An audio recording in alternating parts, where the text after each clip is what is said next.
ময়মনসিংহের ফুলবাড়িয়া উপজেলার নওগাঁও ইউনিয়নের দক্ষিণ সন্তোষপুর এলাকার বাসিন্দা মৃত আব্দুর রাজ্জাক তার দ্বিতীয় সন্তান রবিউল ইসলাম রকিব গত বৈষম্য বিরোধী ছাত্র জনতার আন্দোলন চলাকালে রাজধানীতে শাহাদাত বরণ করেন।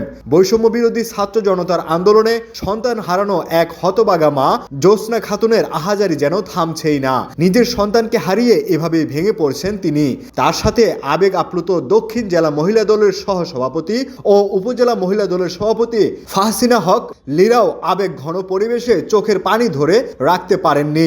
শনিবার দুপুরে ফুলবাড়িয়া উপজেলার আগামী জাতীয় সংসদ নির্বাচনে মনোনয়ন প্রত্যাশী উপজেলা বিএনপির আহ্বায়ক ও দক্ষিণ জেলা বিএনপির সাবেক যুগ্ম আহ্বায়ক আখতারুল আলম ফারুক তার পরিবারের খোঁজ নিতে গেলে এমন হৃদয় বিদারক ঘটনার সৃষ্টি হয়। এ সময় বিএনপির ভারপ্রাপ্ত চেয়ারম্যান তারেক রহমানের পক্ষ থেকে নিহতের পরিবারকে নগদ অর্থ প্রদান করেন আখতার আলম ফারুক। একই দিন সকালে নওগাঁও মধ্যপাড়া এলাকার মৃত শহীদুল ইসলামের সন্তান ছাত্র জনতার আন্দোলনে নিহত হাফিজুল ইসলাম হাফিজের কবর জিয়ারত করেন দলীয় নেতাকর্মীদের সাথে নিয়ে। কবর জিয়ারতকালে শাহাদাত বরণকারীদের আত্মার শান্তি, বিএনপির চেয়ারপারসন বেগম খালেদা জিয়ার সুস্থতা এবং তারেক রহমানের দীর্ঘায়ু কামনা ও দেশ ও জাতির মঙ্গল কামনায় মোনাজাত করা হয়। পরে নিহতের সহধর্মিণী আকলিমা খাতুনকে তারেক রহমানের পক্ষ থেকে উপহার প্রদান করেন। বৈষম্য বিরোধী ছাত্র জনতার আন্দোলনে শাহাদাত বরণকারী পরিবারের পক্ষ থেকে তাদের খোঁজ নেওয়ায় আখতারুল আলম ফারুকের প্রতি কৃতজ্ঞতা প্রকাশ করেন স্বজনরা। সংক্ষিপ্ত প্রতিক্রিয়ায় আখতারুল আলম ফারুক বলেন,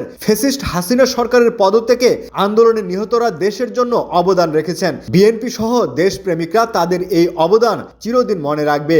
এই সময় সফরসঙ্গী ও মোনাজাতে অংশগ্রহণে উপস্থিত ছিলেন ময়মনসিংহ দক্ষিণ জেলা বিএনপির মহিলা দলের সহসভাপতি ও ফুলবাড়িয়া উপজেলা মহিলা দলের সভাপতি ফাহসিনা হক লীরা, ফুলবাড়িয়া উপজেলা বিএনপির যুগ্ম আহ্বায়ক সাইফুল ইসলাম বাদল, পৌর বিএনপির আহ্বায়ক একেএম শমশের আলী, সিনিয়র যুগ্ম আহ্বায়ক আবুল ফজল, পৌর যুগ্ম আহ্বায়ক মাহবুবুল আলম সেলিম, উপজেলা বিএনপির যুগ্ম আহ্বায়ক জাকির হোসেন বাপ্পি, পৌর বিএনপির যুগ্ম আহ্বায়ক মাসুদ আল খান, উপজেলা বিএনপির সদস্য আলম খান, উপজেলা বিএনপির সদস্য আবুল কালাম সরকার, মোহাম্মদ নজরুল ইসলাম সংগ্রাম, হাবিবুর রহমান, আব্দুল হান্নান, পৌর যুবদল নেতা মনিরুজ্জামান সোহাগ, শ্রমিক দল নেতা আব্দুল কাইয়ুম তালুকদার, স্বেচ্ছাসেবক দলের আহ্বায়ক শফিকুল ইসলাম, কৃষক দলের সদস্য সচিব মোহাম্মদ আতহার আলী আকন্দ কাজল, ছাত্র দলের মইনুল হক শিহাদ, নওগাঁও ইউনিয়ন বিএনপির নেতা আসাদুজ্জামান আসাদ সহ উপজেলা, পৌর ও ইউনিয়ন বিএনপির অঙ্গ ও সহযোগী সংগঠনের নেতাকর্মীরা উপস্থিত ছিলেন। বৈষম্য বিরোধী ছাত্র আন্দোলনে আমার হাজবেন্ড শহীদ হয়েছে,